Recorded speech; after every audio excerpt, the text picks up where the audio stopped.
Hi, it's Shonda Rose. So I had a lot of requests to do a video about the isopropyl alcohol and the unicorn spit technique that I did last night. That was my first attempt doing that ever, and it turned out really good. So I'm just gonna kind of walk everybody through it, and hopefully it turns out great and I don't start a fire. So, okay. So these are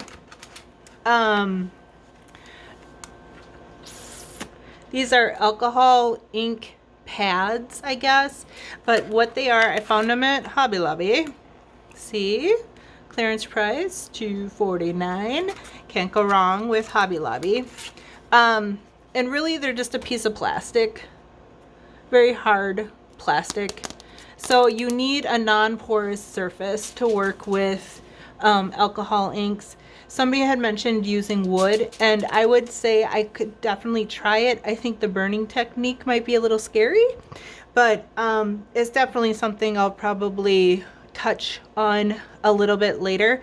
Right now, I just wanted to show everybody just the basics on how to do this. So the first thing I did was I took, there we go. I don't know. I can't do this upside down. But I took unicorn spit. This one is the Pixie Punk Pink Magenta. Absolutely love this color. And then the Purple Hill Majesty, did that one. Red and black. So, and I think, did I do blue? No, I didn't do blue. But because I ran out of my Hobby Lobby containers, because you know I just absolutely love Hobby Lobby. So I bought these there as well, and they're just little droppers. I think they were like $3 for 3 of them, and all I did was I squirted in just a squirt or two, maybe like 5 to 6 drops of the unicorn spit, and then I filled the rest. You can almost see where my line is. Maybe last night this was probably still less than half full. And it's had the same great pigment in it. So I really don't, I mean, it probably does matter how much you dilute it with the alcohol, but just so you know, I don't think you can really mess this up too bad. So just to know, this is the black. Again, it's just like a squirt, and then you just kind of put, you know, maybe a quarter of the isopropyl alcohol, which is that good old fancy isopropyl alcohol. Nothing fancy about that. And then I did make myself a little dropper with the isopropyl alcohol too. It's a little hard to control the drops, and you'll see what I'm talking about in a second. The other thing is long-handled lighter, not a short one. You will burn the crap out of your hand and whatever else. Do not use a short lighter. You're working on a metal surface, so I used my favorite cookie sheet. Sorry, cookies, but art comes first. And I actually just put some tin foil on it so I can keep reusing it. I don't think I'll ever use it for cookies again. I'm a much better painter. Then I use metal straw, just metal straw. And then I do have, oh boy, losing control here. And then I just have a brush. I'm not sure if I'm going to use it or not, but sometimes just to spread out some of the inks, but I really don't like what I get, the results I get with the brush. And then, oh, I also have blender solution. This was, again, from my little Hobby Lobby escapade. I think it was like $3.50, something like that. So super, super cool stuff. You'll see the results. Then I also bought these fabulous inks. This is what got me started, because I was like, oh, if these inks, these are alcohol inks, again, $1.74 for clearance, so score there. They're highly pigmented, but they did not spread nearly as well as the unicorn spit on the surface that I wanted. So, and I'll show you 2 examples. So anyway, that is my spread of stuff. Let me just show you the difference between, so this is the unicorn spit piece sample that I did. Turned out beautiful. I also put on just 1 coat of the semi-gloss clear coat. I don't think you really need to do it, but I just like its luster. I don't like too much gloss to pieces that have a lot of depth to them. And then this one is alcohol ink. So there is a difference. The alcohol inks are much thicker, and I think when I keep trying this, I'm gonna try to make my unicorn spit alcohol mixture more, increase the viscosity of it too, just to see if I can get the same results as the alcohol ink. So, okay, I'm running out of breath, I'm talking so much.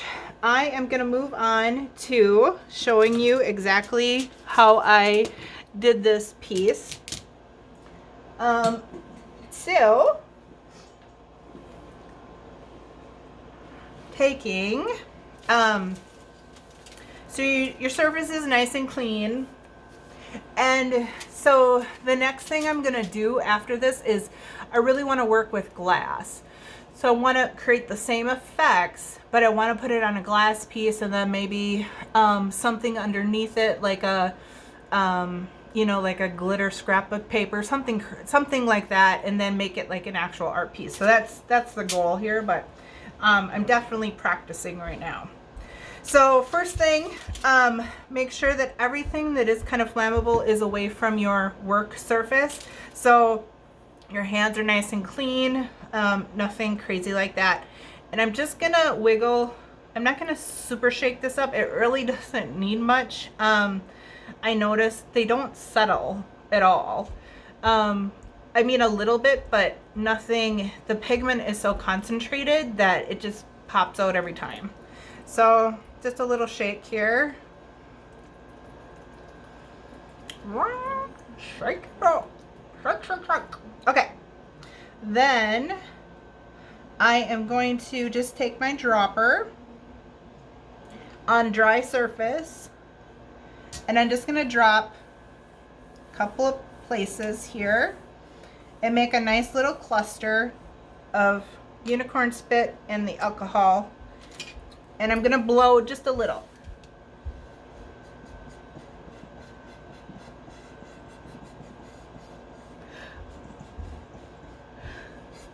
Then before I burn, I'm gonna just shake up my purple. I absolutely love, don't you just love that magenta? It's amazing. I'm gonna pop on a little bit of purple, and I'm not even sure what I'm doing. I mean, honestly, I'm not.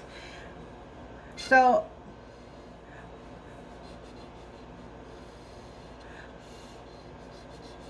and when I'm blowing, just so you know, if you do have like asthma or something like that, oh my God, please do not smoke around this stuff. But just know that sometimes there is a little bit of fume, especially after the burning. So just make sure it's in a well-ventilated area. But so do you see how these colors, I'm just gonna bring it up to you. Do you see how they just kind of blended and kind of hit and miss here, but it's an awesome watercolor effect. Now I'm gonna just burn it a little bit, and what I'm doing is I'm burning off the alcohol, and there's probably not much left on here. Crazy. Be very careful. Don't, you know, just be careful.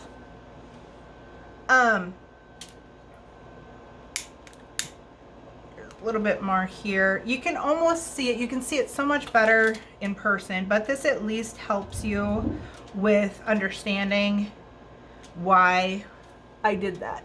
Do you see the difference now? Do you see these defined lines in here? Do you see what the alcohol, so pretty much the flame absorbed the alcohol and left a huge definitive pigment line for the color. So, and that's simply as simple as it gets. And they turn out amazing. You cannot go wrong. People do a lot of things with these. I saw people make like cards, you know, make card fronts with them. I technically love the idea of doing some kind of glass with it, and making some kind of a water, like a watery technique with that.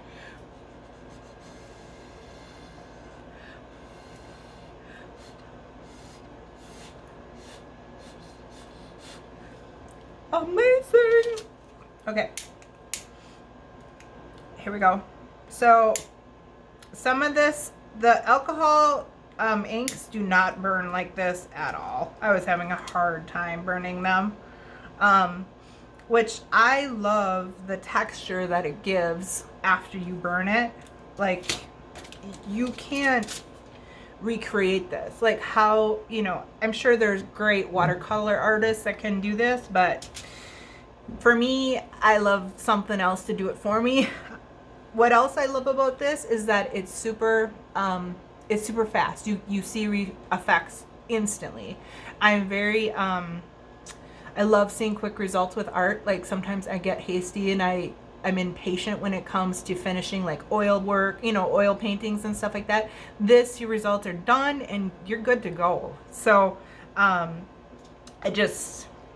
that's my little 2 cents for the world of art. But anyway, so we're just kind of moving along here.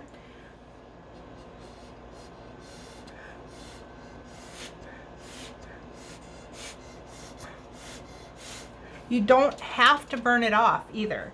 The other thing is right here. So see that? The zam. To me, it's starting to look like petals. So options, I would come back through here with heavy pigment, and maybe make some this as my flower center, pull off my petals through here, something like that. I see another little flower kind of forming. So this could be your background, or it could be your finished piece. It's really up to you. I'm going to show you quick how to do this. This is just the isopropyl alcohol, and what it does is it reactivates what you have sitting on here. So I'm just gonna put some on here, and say you're not happy with the way one part looks, or you're like, oh, that just looks too heavy, or whatever, you want to lighten it up, you add some alcohol to it.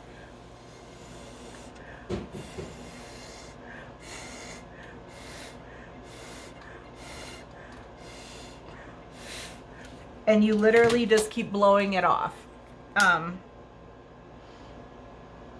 There's probably none left on here to blow off. A little bit. So anyway, that is my story.